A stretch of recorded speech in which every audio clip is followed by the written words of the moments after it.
dentro de la agenda de derechos de niñas, niños y adolescentes por la Redim.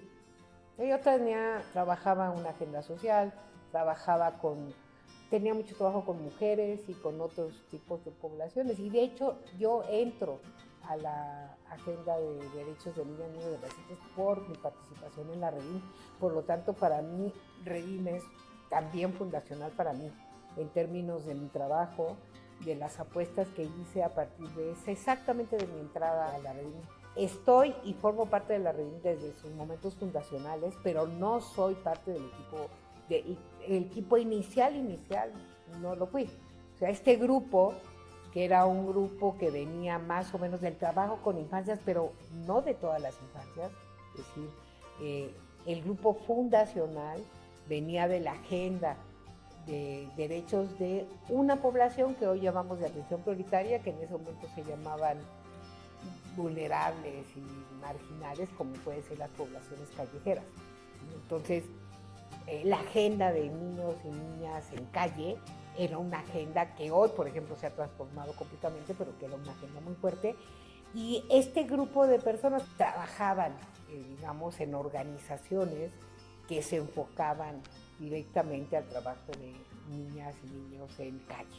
Lo que sí es un hecho es que parte de ahí, la parte ruda y fuerte fundacional viene de ahí, que ya venía trabajando, digamos, unos años antes de convocar al colectivo, cuestiones que tuvieron que ver con el arranque de la discusión del Estado, o de colocar en la discusión del Estado la agenda de infancia, porque ahí sí, Comexan y otros colectivos meten esa agenda, este grupo entra a esa agenda y hacen el primer diagnóstico inicial que se emite en, digamos, las respuestas al Comité de los Derechos del Niño, empiezan a trabajar con las agencias que trabajan sobre esa lógica y inauguran incipientemente el proceso de incidencia.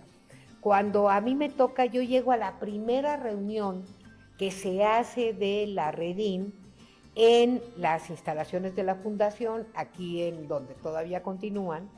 Me acuerdo, era una bodega así como grandísima, y ahí éramos alrededor de como 50 personas. Todas veníamos de diferentes organizaciones de la sociedad civil y votamos el primer logo. El logo de la Redim lo votamos en esa asamblea.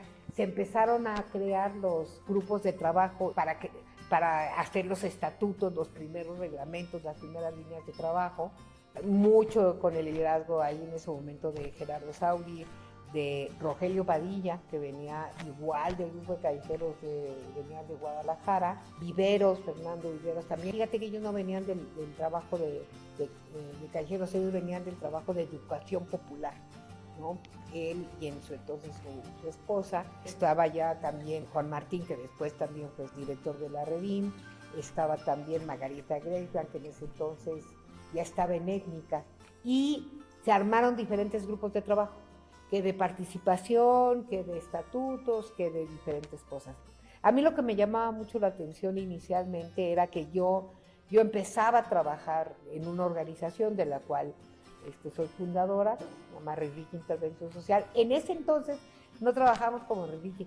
Llegamos y entramos a la Redim siendo Centro de Información Profesional, ¿no? En una asociación civil, y ahí no entramos como Rirriqui, entramos como ese. Después ya, a los pocos meses, ya se forma Rirriqui y ya entramos como Rirriqui, pero empezamos a trabajar. Se arrancó mucho, y esto yo creo que es fundamental para entender por qué la Redim formó y impulsó durante, sobre todo sus primeros años, hasta 2000, en los primeros 5 años de este siglo, lo que para mí son las bases de la lógica de incidencia y monitoreo de cumplimiento de derechos en México, de los derechos de la infancia.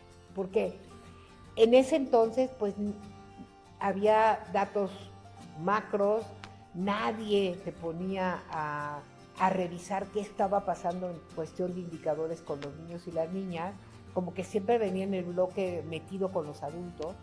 Y lo que hace la Redim es como empezar a hacer estos diagnósticos muy diciendo, no, tenemos que ver solamente este grupo de edad, solamente este grupo de edad. Y ya me involucro inicialmente en la agenda de educación y en la agenda de salud. primero fui integrante de eso, después formé parte del comité del consejo y después fui presidenta del consejo hasta que salí de la red. A básicamente seguir apostando por los colectivos, porque después de que yo salí de la red, en conjunto con un grupo de académicos y otras organizaciones, fundamos otro colectivo que sigue vigente, que es la Alianza por los Derechos de Niños y Adolescentes, pero pues digamos en la parte fundacional pues. Me tocó estar, yo creo que en uno de los grandes logros de la Redim, que fue empezar a hacer los primeros seguimientos con información y datos sobre qué estaba pasando con la infancia en México. Las primeras reuniones que se tuvieron con el INEGI, con esas primeras reuniones, se lograron que, por ejemplo, investigaciones que se habían hecho, que tenían que ver, por ejemplo, con trabajo infantil y con un montón de cosas, se desempolvaran del INEGI y lograran publicarse, ¿no? Se logró el poder hacer los avances en los corchetes, porque tú tenías el corchete final, era un corchete que abarcaba adolescentes entre los 15 y los 19 años de edad. Y logramos el tener información que dijera, no, yo quiero el corchete de 15 a 17 años de edad para poder hacer monitoreo.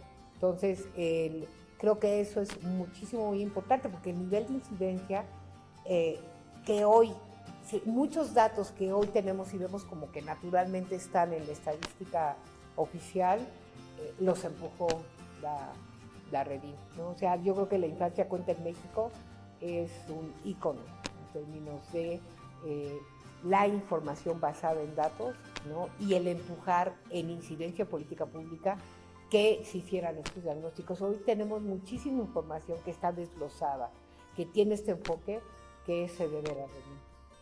Representa todo un trabajo alrededor de los derechos de niñas y adolescentes.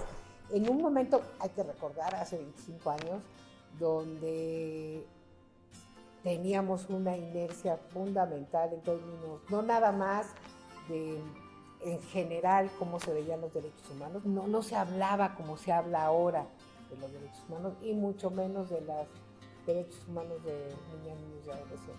Entonces creo que de entrada lo que hay que celebrar es que generalmente en muchas organizaciones que trabajaban en ese momento, o colectivos y colectivas que tenían vida en ese momento, ya no lo tienen ahora, ¿no? Entonces creo que eso es como algo que hay que siempre que celebrar, ¿no? El hecho de que puedas perdurar y tener una agenda y una tarea que pues todavía ahorita pues está ahí, ¿no? Se dice rápido, pero no, 25 años es mucho tiempo, ¿no? Y sobre todo en este tipo de apuestas, ¿no?